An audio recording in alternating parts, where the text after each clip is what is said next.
तो ये कहानी है सोनू नगर के एक जंगल की, जहाँ सभी पक्षी अपने अपने घोंसले बनाने की तैयारियां कर रहे थे और सब लोग अपने लिए लकड़ियां जमा कर रहे थे।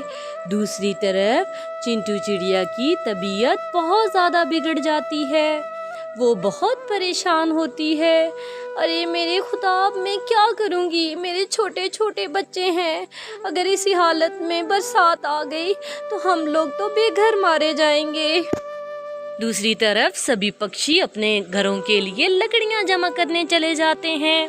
अरे अरे बेगम, शुक्र करो, हमें तो अपने घर के लिए लकड़ियां मिल गईं। अरे हाँ हाँ, जल्दी से लेकर चलते हैं। तो कबूतर और कबूतरी अपना बहुत प्यारा घर बना लेते हैं। अरे अरे, हमारा तो बरसात का इंतजाम हो गया। दूसरी तरफ दूसरी चिड़िया भी अपने लिए लकड़ियां ले आती है और अपना खूबसूरत सा घर बना लेती है।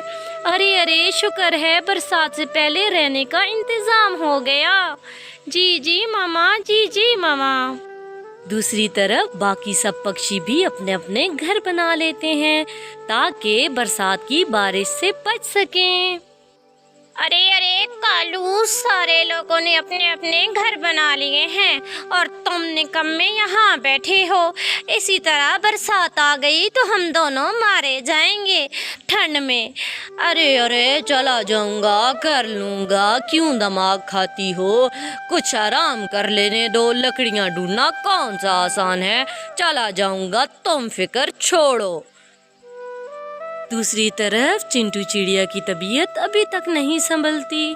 वो बहुत परेशान होती है कि अगर घर न बना तो उसके बच्चे बरसात में कहाँ जाएंगे। अरे माँ माँ, आप क्यों ठीक नहीं हो रही? यूं उसके बच्चे भी बहुत परेशान होते हैं कि इतने में चिंटू चिड़िया की सहेली उसे पूछने आती है। अरे अरे चिंटू, तुम्हारी तो हालत बहुत खराब लगती है। अरे हाँ, क्या बताऊँ, बहुत बुखार है और बरसात आने को है। तुम बताओ अब मेरे बच्चों का क्या होगा?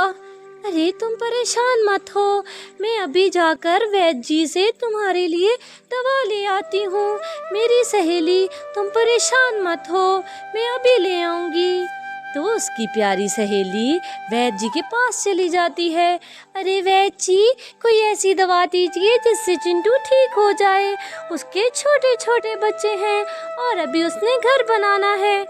अरे हाँ हाँ ठीक है, ये दवाई ले जाओ और ये जाके चिंटू को खिला दो, वो एक दिन में ही ठीक हो जाएगी। यूं चिंटू चिड़िया की सहेली दवा लेकर चिंटू चिड़िया के पास आ जाती है। अरे अरे चिंटू, डॉक्टर ने बहुत यकीन दिलाया है, तुम ये दवा खाओ और तुम्हें ज़रूर आराम आ जाएगा। यूं चिंटू चिड़िया दोस्त की लाई हुई दवा खा लेती है और अगले दिन वो बिल्कुल ठीक ठाक हो जाती है। वो बहुत खुश होती है। अरे बच्चों, अब मैं जाती हूँ और जाकर लकड़ियाँ जमा कर लाती हूँ। मेरे बच्चों, तुम लोग परेशान मत हो, हम लोग बहुत अच्छा घर बना लेंगे। जी जी मामा, जी जी। यूं चिंटू चिड़िया लकड़ियां तलाश करने के लिए चली जाती है, लेकिन उसे कहीं भी लकड़ियां नहीं मिलती क्योंकि सारे जंगल की लकड़ियां पक्षी लेकर जा चुके होते हैं। बहुत ज़्यादा सफ़र करने के बाद उसे दूसरे जंगल से लकड़ियां मिलती हैं। चलो, ये जंगल बहुत दूर है, लेकिन मुझे लकड़ियां तो लेके जाना है ना, बच्चों के लिए घर बनाना है। कोई बात नहीं, मुश्किल ही सही, लेकिन यहाँ से ले जाऊंगी। यूं चिंटू चिड़िया सारा दिन लकड़ियां काटती और फिर अपने बच्चों के पास लौट आती। अरे मामा, तुम आ गई? अरे हाँ, मैं आ गई हूँ। आज मैंने बहुत सी लकड़ियाँ इकट्ठी की हैं, लेकिन सारी एक साथ नहीं ला सकती, थोड़ी थोड़ी करके ले आऊँगी। ये कहकर चिंटू चिड़िया फिर अगले दिन लकड़ियाँ काटने चली जाती है और रोज़ काट कर लकड़ियाँ रख आती है कि एक दफ़ा ही वहाँ से उठाकर ले जाएगी। चिंटू चिड़िया सारा दिन मेहनत करती है ताकि वो अपने बच्चों को बरसात से बचा सके। दूसरी तरफ कालू काली की किसी बात पर कान नहीं धरता। अरे अरे कालू, मैं तुमसे कह रही हूँ, अगर अब की बार भी तूने मेरी बात ना मानी तो मैं अपने मायके चली जाऊंगी, फिर बरसात में अकेले भीगना। अरे अरे कुछ न कुछ कर लूँगा, ठहर जा। यूं कालू काली की लान तान सुनकर जंगल में लकड़ियां ढूंढने का इरादा कर लेता है। अरे अरे जाऊंगा, ले आऊंगा। यूं कालू जंगल का सफर शुरू करता है और हर तरफ लकड़ियां ढूंढता है, लेकिन लकड़ियां तो जंगल में खत्म हो चुकी होती हैं। यूं वो उड़ते उड़ते थक जाता है और उसका शैतानी दिमाग उल्टी चीजें सोचने लगता है। अरे अरे टोनी बहन, मुझे तो कहीं से भी लकड़ियाँ नहीं मिली। अरे भैया, तुम्हें अब याद आया है पहले कहाँ थे? मेरी सहेली चिंटू को भी लकड़ियाँ नहीं मिली, वो पास वाले जंगल से लेने गई है। तुम भी चाहो तो ले आओ। ये सुनकर कालू कौवा चिंटू चिड़िया के पीछे चला जाता है।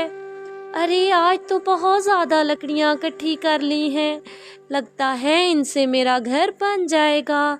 ऐसा करती हूँ, इनको अभी छोड़ जाती हूँ, सुबह कर ले लूँगी। ये सारी बातें कालू कौवा उसकी सुन रहा होता है। वो तभी सोच लेता है कि वो ये लकड़ियाँ चुरा लेगा और वो ऐसा ही करता है। अरे अरे ये लो लकड़ियाँ और अब घर बनाना शुरू करो। अरे अरे ये कहाँ से ले आए हो? तुम पर मुझे यकीन तो नहीं था। अरे अरे आम खाओ, गुठलियाँ मत गिनो, ये चोरी कर लाया हूँ चिंटू चिड़िया से। दूसरी तरफ चिंटू चिड़िया अपने बच्चों से कहती है कि आज वो लकड़ियाँ ले आएगी और उनके लिए घर बना देगी और उसके बच्चे खुश हो जाते हैं। अरे अरे काली, ये तो तूने बहुत नाजुक घर बनाया है, इतनी ज्यादा लकड़ियाँ थी। अरे पगले, मैंने आधी लकड़ियाँ पक्षियों को बेच दी हैं और अब अनाज लूंगी। दूसरी तरफ जब चिंटू चिड़िया वहाँ जाती है तो कोई लकड़ियाँ नहीं होती। अरे अरे मेरी लकड़ियाँ कहाँ गईं? अरे अरे तुम्हारी लकड़ियाँ कालू कौवा ले गया है। ये सुनकर चिंटू चिड़िया टोनी को साथ लेकर कालू कौवे के पास चली जाती है। अरे कालू भैया, ये लकड़ियाँ मैंने बहुत मुश्किल से जोड़ी थी। अरे अरे जाओ, हमने कोई चोरी नहीं की, तुम्हारे पास क्या सबूत है? कालू के धुतकारने के बाद चिंटू चिड़िया वापस उसी जगह आ जाती है और रोने लगती है। तभी एक परी वहाँ पर नमूदार हो जाती है। अरे अरे प्यारी चिड़िया, तुम क्यों रो रही हो? अरे अरे परी जी, मेरी लकड़ियाँ चोरी हो गई हैं। चलो चलो, मैं तुम्हें घर बना देती हूँ। यूं वो प्यारी परी चिंटू चिड़िया को घर बना देती है, क्योंकि वो इतने दिनों से चिंटू चिड़िया की मेहनत देख रही होती है और वो कालू की मक्कारी से भी वाकिफ होती है। अरे अरे माँ, ये तो बहुत खूबसूरत घर है। अब तो हमें बरसात का कोई डर नहीं, सब पक्षियों से प्यारा घर है। दूसरी तरफ बरसात के दिन शुरू हो जाते हैं। सभी पक्षी अपने बच्चों को बरसात से बचा लेते हैं और अपने घरों में बैठे रहते हैं। जबकि दूसरी तरफ काली के लालच की वजह से उसका वो नाजुक घर गिर जाता है और वो दोनों सड़क पर आ जाते हैं। दूसरी तरफ चिंटू चिड़िया अपने घर में आराम से रहती है। अरे मेरे बच्चों, तुम लोगों ने देखा, मेहनत कभी ज़ाया नहीं होती, हमें मेहनत का फल ज़रूर मिलता है। जी माँ, जी माँ। अरे काली, अगर तूने लकड़ियाँ बेची ना होती तो हमारा घर मजबूत होता और आज हम यूं भीग ना रहे होते। यूं उन दोनों को उनके किए की सजा मिल जाती है। तो प्यारे बच्चों, अगर आपको हमारी ये कहानी पसंद आई हो तो प्लीज़ प्लीज़ हमारे चैनल को सब्सक्राइब कर दें। हमारी इतनी मेहनत के लिए एक सब्सक्राइब तो बनता है। शुक्रिया।